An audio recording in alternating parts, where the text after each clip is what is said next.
नमस्कार मित्रांनो, तर आज आम्ही चाललो आहे खरपुडीच्या खंडोबाला. मामाने त्यांनी देव बनवलेलं ते पूजा घेऊन जायचं होतं खरपुडीला. पेठच्या बायपाशी रस्त्याचं काम चालू होतं. काही तर लई ट्रॅफिक लागली, मोकर ट्रॅफिक होती फार. एवढी ट्रॅफिक होती की 1.5 तास इथंच गेला. रस्त्याच्या कामामुळं गाड्या कुठून घालायची माणसं. तर आता पार कटाळा आलता हे दुकानं मोजत चाललेलं रस्त्यावर. खरपुडीमध्ये आलो, ही खरपुडीची नदी किती दूषित झाले. तर आमचा लय मोठा सीन झाला. गाडीच वरती जात नव्हती, गाडी डायरेक्ट मागं डाळाने चाललेली. तर पटक्यावर निघालो मंदिराका आलो, पाय बिया पडलो मस्तपैकी.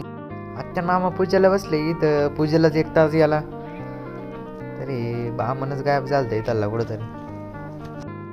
मग पूजा झाली, आता आरती करायची होती. आरतीसाठी इथं बाहेर आलो, इथं काहीतरी चाललेलं म्हणलं बघावं. उलटा कुठं इथं काहीतरी कडी तुडत होते मामा. उलटा कुठं मामा उलटच उभे राहिलेले, सरळ उभं राहायचं होतं तिथं.